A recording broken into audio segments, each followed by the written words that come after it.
আসসালামু আলাইকুম। আশা করি আপনারা সবাই ভালো আছেন। আমরা ভালো আছি। আলহামদুলিল্লাহ। আজকে ৩-৪ দিন পর একটু বাইরের দিকে বের হলাম। ভাবলাম আমার ছোট গার্ডেনটা একটু হেঁটে, হেঁটে দেখে আসি। এখন আর ওইদিকে আসাও হয় না, কাজ করাও হয় না। চলে আসলাম আপনাদেরকেও একটু দেখাবো। আপনারাও হয়তো অনেকে মিস করতেছেন। আজকে কয়েকদিন পর আমার গার্ডেনের ওইদিকে একটু আসতেছি। ইয়া আল্লাহ, কি একটা অবস্থা দেখুন। বনে জঙ্গলে চারপাশটা কি হাল হয়েছে। মাশাআল্লাহ, আমার লাউ গাছগুলো এই কয়েকদিনে দেখুন অনেকটা লম্বা হয়ে গেছে, এদিকে মাচায় উঠে গেছে। এই গাছগুলো একটু পরে লাগানো হয়েছিল, তো গাছগুলোর গোড়ায় মাটি দেওয়া যাচ্ছে না। গাছগুলোতে একটু সাপোর্ট দেওয়ার প্রয়োজন ছিল, কিন্তু সাপোর্টও দেওয়া যাচ্ছে না। দেখুন মাটির দিকেই ঘোরাঘুরি করতেছে। আর এই গাছগুলোর গোড়ায় একটু মাটি দিতে হবে। এই যে দেখুন সাদা সাদা শেকড় বেরিয়ে গেছে। এখন আমি আরো কাজগুলো ছেড়ে দিয়েছি। এখন তো আর আমার পক্ষে ওগুলো করা সম্ভব না। আরিয়ানের বাবাকে বলবো আজ একবার গাছগুলোর গোড়ায় মাটি উঠিয়ে দেওয়ার জন্য। এখানে দেখুন আমি লাই শাকের বীজ লাগিয়েছিলাম, খুব সুন্দরভাবে উঠেছিল, একেবারে ঘন আকারে খুব সুন্দরভাবে উঠছিল। কিন্তু গত কয়েকদিন আমি যখনই কোনো গাছ লাগাই, মানে গাছ লাগানো যেদিন শেষ করব ওই দিন থেকেই বৃষ্টি শুরু হয়ে যায়। তো বৃষ্টিও মনে হয় চায় না আমি গার্ডেনিং করি। এই যে দেখুন 2-3 দিনের আমার অনুপস্থিতিতে এত ঘাস উঠছে। যাই হোক, ওগুলো এখন আমার পক্ষে হবে না, চলে যাই। বৃষ্টির কারণে নষ্ট হয়ে গেছে, এখনো কিছু গাছ টুকটাক রয়েছে, তো ওগুলো থেকে হয়তো কিছু গাছ শেষমেশ বেঁচে যেতে পারে। তো গত কয়েকদিন থেকে আমার আর ভিডিও শেয়ার করা হচ্ছে না, বাড়ির কাজের ভিডিও। মাশাআল্লাহ, আমার মরিচ গাছটাতে দেখুন এখন প্রচুর পরিমাণে মরিচ আসছে। এই যে দেখুন, এখন আর মরিচ টরিচ বাজার থেকে কিনতে লাগে না। মাশাআল্লাহ, একবার কিছু অযথা পাতা কেটে দিয়েছিলাম, এক্সট্রা পাতা, তো এখন আবারও কিছু পাতা হয়েছে।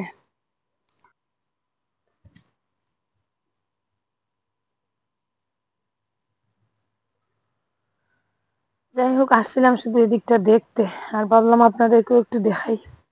বাড়ির মধ্যে একটু আঁচাআঁচি করছিলাম।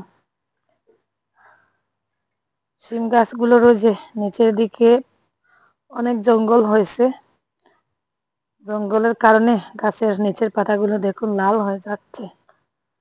আরিয়ানের বাবাকে বলবো আজকে ওখানে একটু কাজ করার জন্য। এখানে দেখুন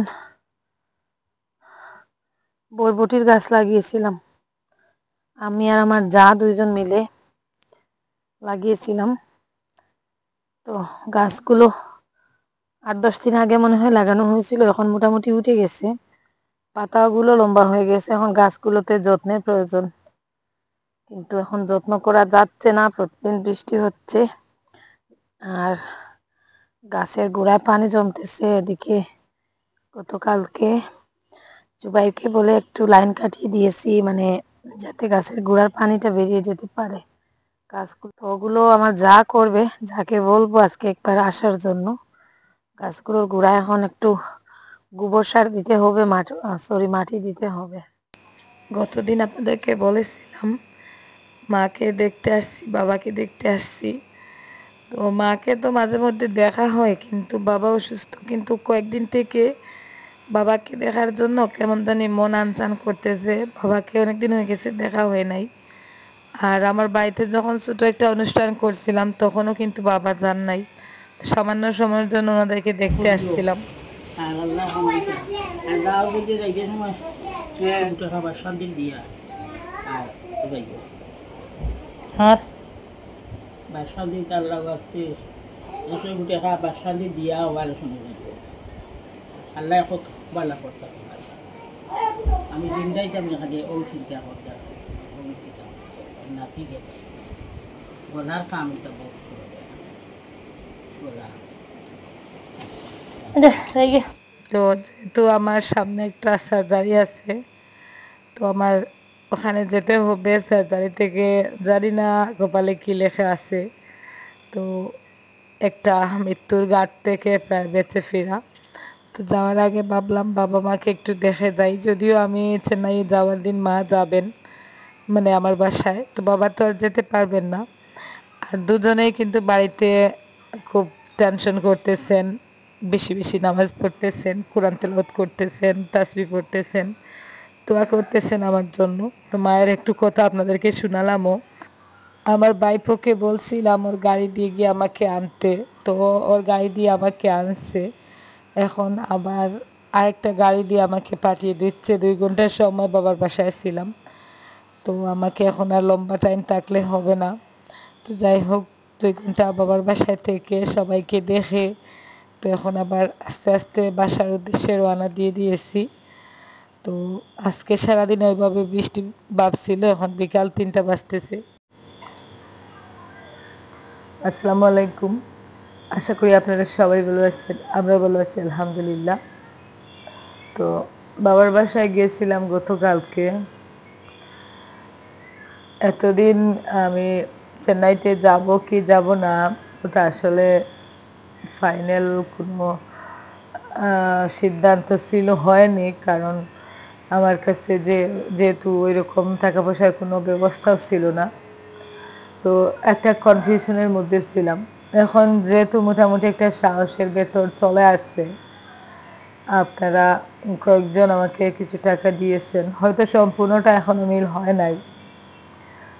আর ওখানে গেলে আদৌ কত টাকা লাগবে সেটাও আমার তেমন জানা নেই। তো কম হলেও আমার মনে হয় যে 1 লাখ টাকা নিয়ে যাওয়ার প্রয়োজন। তো তারপরে সার্জারি হলে তো আরও বেশি লাগবে, তো ওটাও নিয়ে যাওয়া প্রয়োজন। তো যাই হোক, ওটার মোটামুটি কাছাকাছি চলে আসছে, আর যাব ইনশাল্লাহ। যেটাই হোক, আগামী 26 তারিখেই চলে যাব। আর আমার ডাক্তারের অ্যাপয়েন্টমেন্ট 30 তারিখ নেওয়া হয়েছে। তো 26 তারিখ গেলে 27, 28, 29, 30 মানে 3 দিন রাস্তায় চলে যাবে। 29 তারিখ গিয়ে আমরা ওখানে পৌঁছাবো। একদিন আগে মানে 29 তারিখ গেলে ওখানে গিয়ে এক রাত থেকে তারপরের দিন সকাল 8:30টায় আমাদের মানে ওখানে টাইম দেওয়া, তো ওখানে যাব। তো ওই হিসাবেই আর কি আমরা টিকিটটা আর কি নেওয়ার চিন্তা ভাবনা করছি। তো যাই হোক, যাওয়ার সময় আমরা শেষমেশ ট্রেনেই যাচ্ছি। আর যাই হোক, আপনাদের সহযোগিতায় আমি ভাবিও নাই যে আমি একা একা এতগুলো টাকা ম্যানেজ করতে পারবো। তো চেন্নাই এর আগে আমি কখনো যাই নাই, চিকিৎসার জন্যও যাই নাই। তো জানি না ওখানে গেলে আদৌ কত টাকা খরচ লাগবে বা কতটা কি লাগতে পারে, সেরকম কোনো আইডিয়াও নেই। তবে ওখানে গেলে আমি সম্পূর্ণটা আর কি বুঝতে পারবো, ডাক্তারদের সাথে কথা বললে, ডাক্তার দেখালে বা ডাক্তাররা কি বলেন। তো সেখানে গেলে আসলে আমি সম্পূর্ণ আইডিয়াটা পাবো, তারপরে যদি দেখা যায় আরও লাগে তাহলে পরে না হয় ব্যবস্থা করা যাবে। তবে আপাতত ফাইনাল আমরা 26 তারিখ যাচ্ছি, ট্রেনে করে যাব। আর তৎকাল টিকিট আর কি নেব আমরা, আগে থেকে যেহেতু টিকিট নেওয়া হয় নাই, তো 25 তারিখ টিকিট নেব। তৎকাল টিকিট আগের দিনই কাটতে হয়, ইমার্জেন্সি। তো ওটা আমরা আগের দিনই নিব, নিয়ে চলে যাব। তো যাই হোক, আবারও বলবো সবাই দোয়া করবেন। আমি ভিডিও দিতে পারতেছি না, প্রতিদিন আপনাদের সাথে বসে বসে গল্প করে করে ছোটো একটা ভিডিও শেয়ার দেই। তো যাই হোক, আরেকটা বিষয় আপনাদেরকে বলি,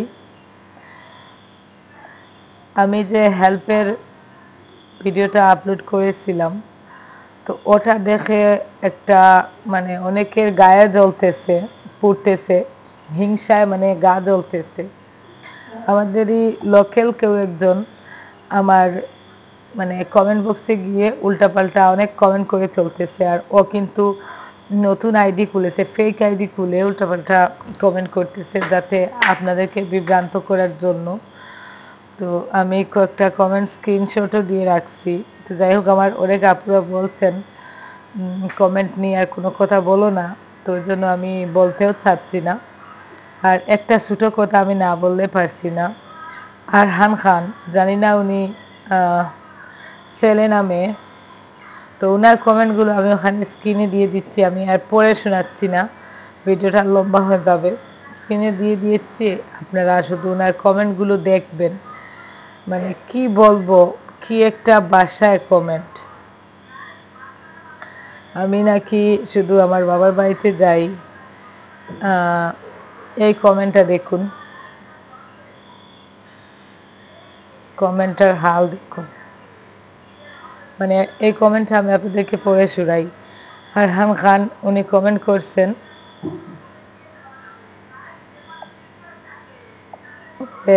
শ্বশুর রে আর শাশুড়ি মা রে লইয়া কোনোদিন তো দেখলাম না ডাক্তারের কাছে যাওয়া, কিন্তু নিজের মারে লইয়া তো সব সময় যাইতে পারো, কোনোদিন তো আর দেখলাম না শ্বশুররে রুটি দিয়ে মাংস দিয়ে পাঠিয়ে দিতে, কিন্তু নিজের বাপরে তো পাঠিয়ে দিতে পারো। যে জামাইরে লইয়া খাইতরায় ও জামাইরে তার মা বাবা অনেক কষ্ট করিয়া বড় করছেন এই পাহাড়ের উপরের গড়ে। আমার মাতে খারাপ পাইও না, আমি এটা যেটা দেখছি এটা হয়েছে তোমার লগে প্রায় যতদিন ভিডিও করি ততদিন থেকে আপনার ভিডিও দেখলাম, আজকে প্রথম কমেন্ট করলাম। তো তো যাই হোক, এর উত্তরে আমি একটা কথাই বলবো, আমার শ্বশুর শাশুড়ি মা আমার হাজব্যান্ডকে, আমি অসুস্থ অবস্থায় এসব কথা বলতে চাচ্ছি না, তারপরেও রিপ্লাইটা না দিয়ে পারলাম না। আমার শ্বশুর শাশুড়ি মা আমার হাজব্যান্ডকে কষ্ট করে পালছেন, মানলাম পাহাড়ের উপরে ছোটো একটা গড়ে থেকে পালছেন। আর আমার বাবা মা কিন্তু আমাকে একেবারেও কষ্ট করে পালেন নাই, সোজা অনলাইন থেকে অর্ডার করছিলেন, টুপ করে মানে অনলাইন থেকে ওরা আমাকে ডেলিভারি দিয়ে চলে গেছে। আর আমি সোজা বড় হয়ে গেছি, আমার বাবা মা আমার জন্য কষ্ট করেন নাই। তো এইটুকুই আপনার জন্য আনসার। আর এটা নিয়ে আমি কিছু বলতে চাচ্ছি না, কোনো কৈফিয়ত দিতে চাচ্ছি না। আমার শ্বশুর শাশুড়িমার জন্য আমি কি করি না করি, আমি ডাক্তারের কাছে গেছি না গেছি সেটা যাদের বিবেক আছে বা যারা আমার ভিডিওগুলো দেখছেন তারা অবশ্যই জানেন। আমার শ্বশুর শাশুড়ি মায়ের, আমার শাশুড়ি মায়ের চোখের সমস্যা ছাড়া আর কোনো অসুস্থতা নেই। ওনার মাঝে মাঝে একটু সর্দি জ্বর হয়, ওনার আর কোনো অসুস্থতা নেই। তারপরেও মা মাঝে মধ্যে, যেহেতু বয়স্ক মানুষ, ডাক্তার দেখানো হয় যাতে শরীর দুর্বল না হয়। আমার শ্বশুরেরও শ্বাসকষ্টের সমস্যাটা ছাড়া আর তেমন কোনো অসুবিধা নেই। তো আমার শাশুড়ি মায়ের চোখের অপারেশন, দুইটা চোখের অপারেশন আমি নিজে, ওনার এত ছেলেমেয়েরা থাকতে আমি নিজে করে দিছি। আপনারা কখনো শুনছিলেন যে কোনো বউ মানে ছেলের বউ তার শাশুড়ি মার মানে এত এত ছেলে মেয়ে থাকতে সে নিজে তার শাশুড়ি মাকে নিয়ে গিয়ে দুইটা চোখের অপারেশন করিয়ে দেয়? সকালে গেছি, রাতের বেলা ফিরে এসে রাতে জাস্ট বাসায় ঘুমিয়েছি। এই কয়েকদিন আগে, 4-5 মাস আগের ঘটনা বলতেছি, আমার শাশুড়ি মায়ের লাস্ট চোখ যখন অপারেশন হয়েছিল, আমি নিজে গেছি আর আমার হাজব্যান্ড। তো আমি নিজে গেছি, গিয়ে শিলচর নিয়ে গেছি, আসছি 4 দিন, টানা 4 দিন গেছি। সকালে গেছি, রাতে বাসায় ফিরছি, রাতে বাসায় ঘুমিয়েছি, আবার সকালে উঠে চলে গেছি। তো যাই হোক, একটা এক্সাম্পল দিলাম, আর বেশি কিছু বলতে চাচ্ছি না আমি, আর বলার কিছু নেই। আমার বাবার জন্য যদি আমি রুটি আর মাংস পাঠাই, আমার বাবা কখনো আমার বাসায় খেতে আসেন না, আমার বাবা আসেনি না। আমার বাবারও তো অধিকার আছে মেয়ের উপর, যেহেতু ওনার মেয়ে ইনকাম করতেছে। যদি ইনকাম না করতাম তাহলে একটা কথা ছিল, প্রত্যেকটা সন্তানের দায়িত্ব থাকে তার বাবা মায়ের প্রতি, কিন্তু একটা মেয়ের, আমার শ্বশুর শাশুড়ি মার ছেলেমেয়েরা আছেন, ওনাদের আমি বৌমা হিসাবে যতটুকু আমার করার, আমার মানবতা থেকে, আমার মানে সহানুভূতি থেকে, সম্মানের থেকে, আমার হাজব্যান্ডের বাবা মা সম্মান থেকে আমি যতটুকু করি, আমার যথাসাধ্য আমি করার চেষ্টা করি, আমার বাবা মায়ের থেকেও বেশি করি ওনাদের জন্য। ওনারা যেহেতু মাসে 2-3 বার আসেন আমাদের বাসায়, 5-7 দিন থাকেন, তো সেজন্য ওনাদের জন্য আর পিঠা পুলি ওইসব ছাড়া যখন আমার কাছে ভালো যেটা আসে আমি পাঠিয়ে দিই। আর আমার বাবা মা, মা মাঝে মধ্যে আসেন, বাবা আসেন না, তো এটার জন্য, তো যাই হোক, আমি যে বললাম এই কথাগুলো এখন আমি বলতে চাচ্ছি না। তো শেষমেশ আবারও বলবো, আমার শ্বশুর শাশুড়ি মা ছেলেমেয়েরা আছে, ওনার সন্তানরা ওনার মানে ওদের বাবা মার জন্য চিন্তা করবে। আমি আমার বাবা মার সন্তান, আমার বাবা মা আমাকে কষ্ট করে পালেন নাই, অনলাইন থেকে অর্ডার দিয়েছিলেন, আমি টুপ করে বড় হয়ে গেছি। তো তারপরে আমার বাবা মায়ের উপর দায়িত্ব আছে, আমি আমার দায়িত্ব পালন করে দিই। তো আপনার যদি তাতে কোনো অসুবিধা হয় তাহলে আপনি কি বলবো, আর বলার কিছু নাই, আমি খারাপ ভাষা বলতে চাচ্ছি না অসুস্থ অবস্থায়। তো যাই হোক, বাকিরা আমাকে ক্ষমা করবেন, কারণ এই ধরনের কমেন্টগুলো দেখলে সত্যি মানে মাথা ঠিক রাখা যায় না। তো এমনিতেও আমি খুব খারাপ একটা সিচুয়েশনের মধ্যে দিয়ে যাচ্ছি, এর মধ্যে মানে ওই মহিলা এক একটা ভিডিওতে গিয়ে এক এক রকম কমেন্ট, মানে কি বলবো, ওই মহিলার কোন পাকা দানে আমি মই দিয়েছি আমি জানি না। তো আমি বাড়িতে বাথরুম করলাম কেন, আমি বাড়িতে বেডরুম করলাম কেন, আমার বাড়িটাকে থাকার উপযুক্ত করতে তো আমাকেই চিন্তা করতে হবে, যেহেতু এখানে আমরা থাকতেছি। তো এটা আপনার সমস্যা কোথায়? আপনি তো আমাকে হেল্পও করতেছেন না, যে আপনি আমাকে 5,000 দিয়ে বলতেছেন এটা করলে কেন, ওটা করলে কেন, তাও একটা কথা ছিল। আমাকে আমার শুভাকাঙ্ক্ষীরা কারো যদি আহ, ইচ্ছা হয় আমাকে হেল্প করবেন, তা না হলে করবেন না। এখানে আপনার এত জ্বলছে কেন আমি এটাই জানি না। আর আরো একজন, এই যে রাজন চৌধুরী, একটা জিনিস আমি আপনাদেরকে দেখাই, এ আমাদের লোকাল কেউ, দেখুন 21 মিনিট আগে ও হচ্ছে ইউটিউবে জয়েন করছে, তার মানে ওর অন্য কোনো আইডি ছিল যেটা দিয়ে কমেন্ট করলে আমি চিনে ফেলবো, যার কারণে ও 21 মিনিট আগে একটাও সাবস্ক্রাইবার নাই, দেখুন একটাও সাবস্ক্রাইবার নেই। তো নতুন মানে জাস্ট আমাকে কমেন্ট করার জন্য নতুন একটা আইডি খুলছে, খুলে মানে ও কমেন্ট করতেছে। ঠিক আগের বারও আমি যখন অসুস্থ ছিলাম তখন কেউ একজন এরকম ষড়যন্ত্র করছিল, এখন আবারও মানে এত খারাপ ভাষায় আর কি কথা বলছে, যাই হোক আমি বলতে চাচ্ছি না। তো যাই হোক, আমি আমার শুভাকাঙ্ক্ষীদেরকে নিয়ে, হেটার্সদেরকে না, আমার আমাকে যারা পছন্দ করেন, আমাকে আমার জন্য যারা দোয়া করেন অনেকে আছেন, তো যারা আমার জন্য কান্না করেন, এই যে গতদিন সকালবেলা একজন আন্টি আমেরিকা থেকে ফোন করে আমার জন্য হাউমাউ করে কাঁদতেছেন, গতদিন রাতে একজন ফোন করে হাউমাউ করে কাঁদতেছেন। তো আমি তাদেরকে নিয়েই ভাবতে চাই, তাদেরকে নিয়ে চলতে চাই। আর যারা আমাকে পছন্দ করেন না, অপছন্দ করেন, তারা আমি বলি আমার থেকে দূরে থাকেন, এটাই বেস্ট। এতে আমার 2-4টা ভিউজ কমে গেলে কমে যাক, আপনারা আমার থেকে দূরে থাকুন। আমি আমার শুভাকাঙ্ক্ষীদেরকে নিয়ে চলবো, ওইটুকুই আমার বলার। আমি খারাপ মানুষ, আমি খুবই খারাপ একজন মানুষ, খুবই খারাপ মানুষ। আপনাকে আর কমেন্ট করতে হবে না, আমি নিজেই বলে দিচ্ছি আমি খুবই খারাপ মানুষ। তো যাই হোক, ভালো থাকেন, সুস্থ থাকেন, আর দোয়া করবেন আমার জন্য। কথাগুলো না বলে পারলাম না, যার কারণে আমায় ক্ষমা করবেন, কারণ অনেকে আমায় বলছেন যে এরকম কুকুর বিলাইদের কমেন্টের রিপ্লাই না দিতে। তো তারপরেও আসলে কিছু কমেন্ট দেখার পরে মাথাটা জাস্ট আর কি, এরকম একটা খারাপ সিচুয়েশনে মাথাটা কন্ট্রোল করে রাখা যায় না। তো তাই বলে ফেললাম, আমাকে মাফ করবেন। আর সবাই ভালো থাকুন, সুস্থ থাকুন। আল্লাহ হাফিজ, আসসালামু আলাইকুম।